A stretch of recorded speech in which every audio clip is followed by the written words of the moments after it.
My worldview is very abundant. I believe that there is enough. It's just about us connecting and sharing and being resource rich with each other. And if you have that philosophy in your life generally, then showing up to an event and acting on that belief is not that hard. This podcast encourages and empowers you to create your own unique real story, develop your own unique real statement, and discover your own unique real self. The power is yours. Good morning, Robbie Samuels. Previously, episode 1184 of the 12-Minute Convos podcast. It's been just 2 years, 4 months, 7 days, and 13 hours since we last recorded that conversation. That was then, this is now. Robbie, how are you doing today? I'm doing great. Wow, the last time we spoke, I remember it was networking on steroids. And I would say networking on steroids, but intimate. Yeah, intimate networking on steroids. That's what I'll go with. How have things evolved? Like, what's going on? How has it been over the last couple of years? Well, it's been great. I think when you and I spoke last, my book, Croissants versus Bagels, Strategic, Effective, and Inclusive Networking at Conferences had just come out. It reached number 1 in multiple Amazon categories. It had 150 reviews within the first week. It's now crossing 200 reviews worldwide. So that's been really exciting. I then launched a coaching program. So I work with entrepreneurial women to help them bring their business to the next level through relationship-based business strategies. And you're catching me most recently with the exciting news that my TEDx just came out. And my TEDx is called Hate Networking, Stop Bageling, and Be the Croissant. Oh, love it. Be the croissant. Oh, I mean, it's such of a mouth-watering experience. Well, after visiting Boston, a little Italian street, right? Yeah, croissants got a whole new level for me, definitely. And you know what's really cool is I was connected in a conversation with the name Robbie Samuels, and then just recently your name popped up again, right? And this person was quoting you, you know, like, my friend wrote a book, and I was like, yeah, I know that name, like, yeah, he's been on the and she goes, it's really amazing what you're doing, the power of a conversation. Did you see that? Did you envision that when you were having these dinners, right, these intimate dinners, growing your network? Well, I mean, I do think word of mouth is the most powerful referral possible. We trust the people we know, and it's overwhelming to make choices. And so when someone else says to us, here, go this way, do this thing, talk to this person, I think it cuts through the clutter and helps us be a little more decisive in our own action. And so I know that we appreciate that when that happens, and we're also doing that for other people. I most recently heard that a friend of mine does social media. She helps other companies run their social media. And she said that a client of hers, who she does not think has any connection to me, just asked her to share my TEDx through their social media channels. Wow. And I just think, it's just really powerful when you have a good concept, how easily things do get shared. It's memorable and sticky. I don't want to leave people in the dark. I don't know who listened to the last episode, but bagels are those tight networking circles when you're standing in an event and you can't break in. Everyone's standing in those little shoulder-to-shoulder huddles, and it's awkward. Well, the croissant is if someone in that circle shifts their body language and makes space for others to join. And so it's about how open body language is the key to broadening our network and about having that intentionality when you leave the house to actually meet people by having that open body language. Practice a philosophy of abundance and radical inclusion. That's something you left us with when we last had that conversation. It's really intriguing, my friend. I believe it's one thing to show up at the networking event and adapt that posture. There is value, but it feels as though it's something that you practiced before. It feels like that's the 80% of your life, and then at the event, the 20% is when you show up. And it feels as though that's what you've been doing. Is that accurate? That makes sense. Yeah, there's a motto that I live by too. I have enough. I am enough. I choose to live with abundance. And I think I'm allergic to 2 things. One is lavender smells and scarcity-minded people. I think, when I'm around people who have that scarcity mindset, it really does feel like an allergic reaction. It's like, I don't want to fall prey to that way of thinking. My worldview is very abundant. I believe that there is enough. It's just about us connecting and sharing and being resource rich with each other. And if you have that philosophy in your life generally, then showing up to an event And acting on that belief is not that hard. Like you said, it's an extension of who I already am, and I believe who other people can be. The last time we spoke, there was one child and one on the way. Yeah. Is there abundance going on there as well? There are 2 children now, ages 2 and 4 years old. It's true. You and I spoke, I think, right before he was born. Yeah, a few months before. How does it feel? I mean, are you seeing the influence of what daddy is choosing to do in them?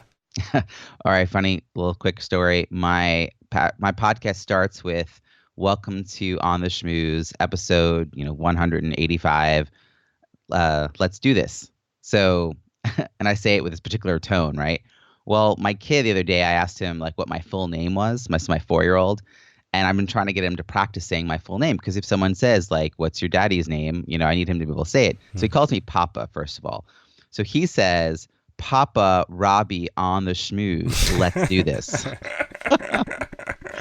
I was like, "What?" And then he realized we thought it was funny, so now he's been repeating it. He's like, "Papa Robbie on the schmooze. Let's do this." And he's so funny as a 4-year-old. So I think he's picking things up. I was just listening to a podcast with Pat Flynn talking about raising entrepreneurial children and just like the skills you give them. And I think it's really important. So yeah, it's a big social experiment to parent, and I've got the perfect partner in my wife for doing this, but it's a bit of work, and we both work from home and the kids are around all the time. So it's been a really interesting kind of process to figure all that out. That was my response. Like when I saw that you had 2 and those ages, it's like, ooh, things are definitely interesting at that house, right? We having 3, 10, 5, and 5 months at this point in time.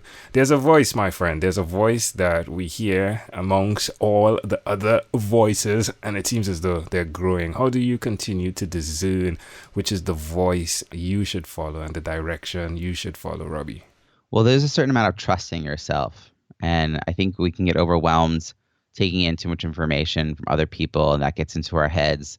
But in the end, we have to live with our choices. So I think part of what's helped me is age. I don't want to say it's wisdom per se, but it is experience.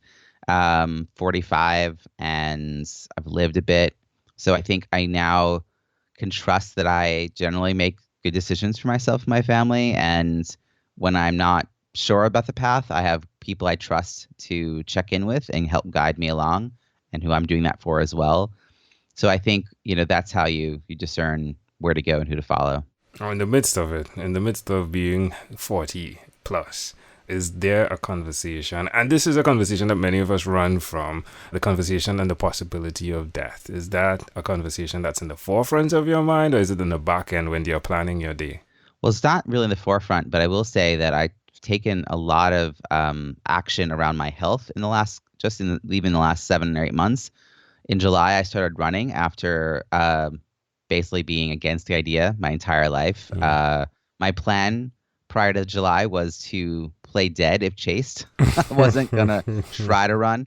I've now run a 5K every month since August. Wow, congratulations. I now run a 5K as part of my training, not for the race day, but like I ran 2 5Ks this week just as part of my training routine.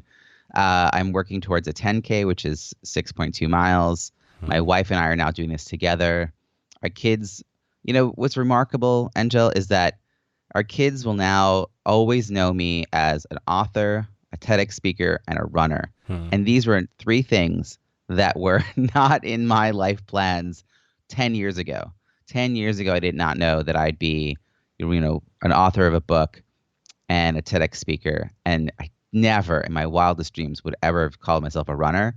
And it's just how they see us now. I think that influence on them is great. And I think it's good for my own health long term. I got to keep up with them. They're real motivation. Yeah.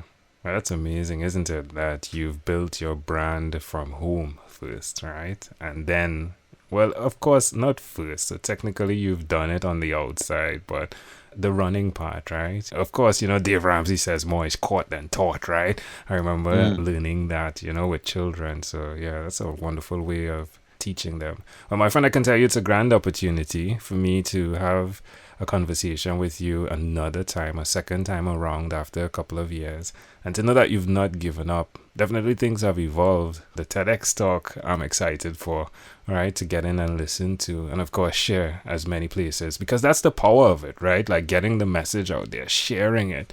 That's where the true power comes in for what work has been put in. So I want to say thanks for your service to humanity, because, you know, yes, it seems trendy, but it's a choice to share what you've learned and to continue sharing. And it takes work, and it's taking life form for us. Yeah, it is taking life for us. So thank you for your service to humanity, my friend. In closing, is there anything else you'd like to share with our amazing audience? Well, I would love to share two things. One is the link to the TEDx you'll find at robbiesamuels.com/TEDx. That's ROBBIESAMUELS.com/TEDx. And I also shared a gift last time I was on, which is 10 tips for great conferences. So I want to share that with you. It's about having great networking at conferences, and it is available at robbiesamuels.com/12min, MIN, that's 12MIN for 12-minute conversations. Love it. Robbie, again, a pleasure. I treasure. Thank you for being on What is Inspired by 12-Minute Convos with Angel Jones. This podcast is produced by Pod Edits. Visit podedits.com for professional podcast publishing.